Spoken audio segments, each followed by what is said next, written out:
Hi, Srigiri farms ആണ്.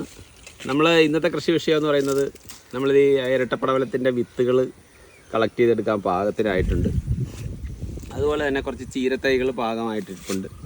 അത് കുറച്ച് കൊണ്ടുപോയി നമുക്ക് സപ്ലൈ ചെയ്യാനുണ്ട്.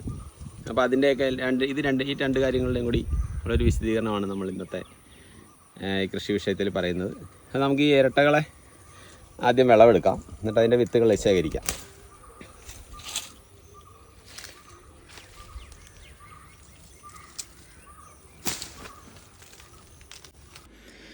അപ്പോൾ നമ്മൾ ആ പടവലത്തിൻ്റെ വിത്തുകൾ എടുക്കാൻ വേണ്ടിയിട്ട് കൊണ്ടുവന്ന് ഇവിടെ വെച്ചിരിക്കുന്നതിൻ്റെ ഇടയിൽ നമ്മൾ ആ ചീരത്തൈകൾ കയറ്റിക്കൊണ്ടുപോകുന്ന കാര്യം പറഞ്ഞില്ല. ഇതുണ്ടല്ലേ, ഇതുപോലെ നമ്മൾ നല്ല അടുത്ത കട്ടിയായി വേരുള്ള തൈകളാകും. നമ്മൾ ട്രേയിൽ പാകി മുളപ്പിച്ച് കഴിയുമ്പോൾ ഒരു 14ാമത്തെ ദിവസമാണ് നമ്മളിന്ന് പാകിയിട്ട്. അപ്പോൾ അത്ര ഫാസ്റ്റായിട്ട് ഈ റെയിൻ ഷെൽട്ടറിൻ്റെ, അതായത് പോളിഹൗസിൻ്റെ ഉള്ളിലാകുമ്പോൾ അത്ര പെട്ടെന്ന് ചീര വളരുകയും ചെയ്യും ഈ തൈകളാക്കുമ്പോഴത്തേക്ക്. അപ്പോൾ ഈ ചീരകൾ പരിചയപ്പെടുത്തുന്നത് പറഞ്ഞാൽ ഇത് ഇപ്പോൾ ഈ കാണുന്ന പ്ലാത്താങ്കരയാണ്. ഏറ്റവും നിറമുള്ളതും ഏറ്റവും ഫാസ്റ്റായിട്ട് പറിക്കാം. ഇനിയൊരു 20 ദിവസത്തിനുള്ളിൽ നമുക്കിത് പറിക്കാം. കാരണം മഴക്കാലം വരുന്നതിന് മുമ്പ് തന്നെ കറക്റ്റ് ഫെർട്ടിലൈസിംഗ് ഒക്കെ കൊടുത്തു കഴിഞ്ഞാൽ അടിവളമൊക്കെ കൊടുത്ത് നടുകയാണെങ്കിൽ പറിക്കാൻ പറ്റും. അപ്പോൾ പിന്നെ ഈ കാണുന്ന സുന്ദരി ചീരയുണ്ട് ഇതിൻ്റെ അകത്ത്. ഇതിപ്പോൾ പ്ലാത്താങ്കരയാണ്. പ്ലാത്താങ്കരയുടെ ഈ നിറവും അതുപോലെ തന്നെ വളരെ വേഗത്തിൽ വളരുന്ന ഒരു രീതിയാണ് അതിനെ കൂടുതൽ നമുക്ക് ഫേമസ് ആക്കിയിരിക്കുന്നത്.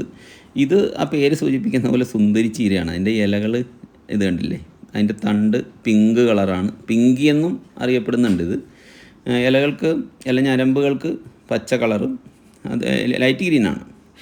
ഇതിൻ്റെ സൈഡിലിരിക്കുന്നത് പാൽച്ചീരയാണ്. അതായത് തണ്ട് മുഴുവൻ നല്ല പാൽ നിറമാണ്. അതുപോലെ തന്നെ മറ്റ് ചീരകളെ അപേക്ഷിച്ച് കുറച്ചുകൂടി ടേസ്റ്റ് കൂടുതലുള്ളതാണ് പാൽച്ചീരയുടെ പ്രത്യേകത എന്ന് പറഞ്ഞാൽ. പാൽച്ചീരയും വളരുന്നത് വളരെ ഫാസ്റ്റായിട്ടാണ്.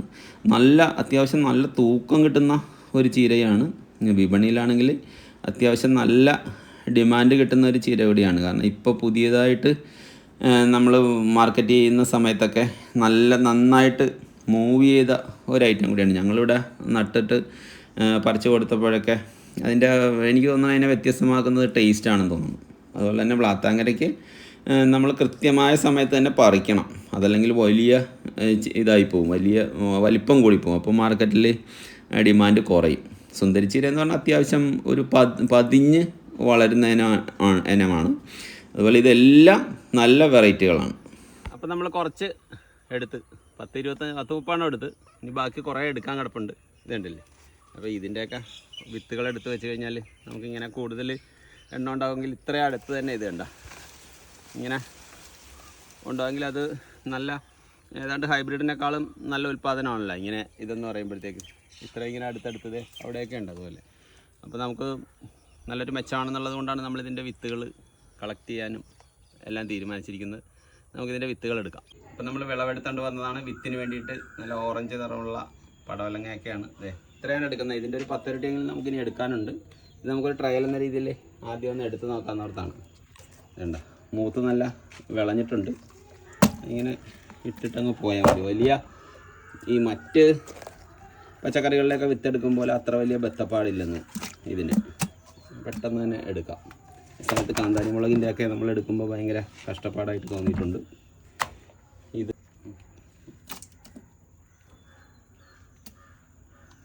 അപ്പോൾ നമ്മളിത് ഇത്രയും കിട്ടി അതിൻ്റെ അകത്തുനിന്ന്. അപ്പോൾ ഇത് നമുക്ക് ഈ നെറ്റിലിട്ടിട്ട് പ്രോസസ്സ് ചെയ്തെടുക്കാം. ഇതിൻ്റെ അകത്തുനിന്നുള്ള തോലൊക്കെ കളഞ്ഞിട്ട്.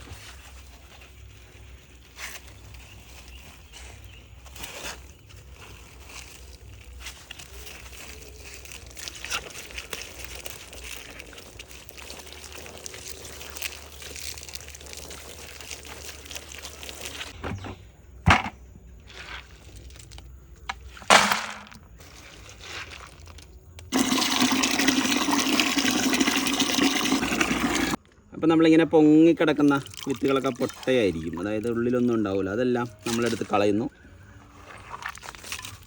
എളുപ്പതും കനം കുറഞ്ഞതായിട്ടുള്ള വിത്തുകളൊക്കെ നമ്മളതിൽ നിന്ന് കളയുകയാണ്. അപ്പോൾ നമ്മുടെ ഈ വീഡിയോ ഇവിടെ അവസാനിക്കുകയാണ്. നമുക്ക് ഇത്രയും വിത്തുകൾ കിട്ടിയിട്ടുണ്ട്. ഇനി ഇത് നമ്മൾ തണലത്തിലോ ഫാനിൻ്റെ ചുവട്ടിലോ ഒക്കെ ഇട്ട് നമ്മൾ ഉണക്കണം. തണലിൽ ഉണക്കണമെന്നുള്ളതാണ് വിത്ത്. അതിൻ്റെ ജെർമിനേഷൻ കൃത്യമായിട്ട് ലോങ് എക്സ്പയറി ആയിട്ട് കിട്ടണമെങ്കിൽ നമ്മൾ തണലത്ത് ഉണക്കി സൂക്ഷിക്കണം. ട്രീറ്റ് ചെയ്യണമെന്നുള്ളവർക്ക് ട്രീറ്റ് ചെയ്യാം. അപ്പോൾ വേറെ കേടുപാടുകളൊന്നും വരില്ല. അതല്ല നമ്മൾ പെട്ടെന്ന് തന്നെ കൊടുക്കാനോ ഉപയോഗിക്കാനോ ഒക്കെ ആണെങ്കിൽ നമുക്ക് ഇങ്ങനെ തന്നെ ഉണക്കി സൂക്ഷിച്ചാൽ മതി. അപ്പോൾ ഈ സിരഗിരി ഫാംസിൻ്റെ ഈ വീഡിയോ ഇവിടെ അവസാനിക്കുകയാണ്. നിങ്ങൾക്ക് ഈ വീഡിയോ എല്ലാവർക്കും ഇഷ്ടപ്പെട്ടെന്ന് കരുതുന്നു. ഇത് കണ്ട എല്ലാവർക്കും എൻ്റെ നന്ദി, നമസ്കാരം.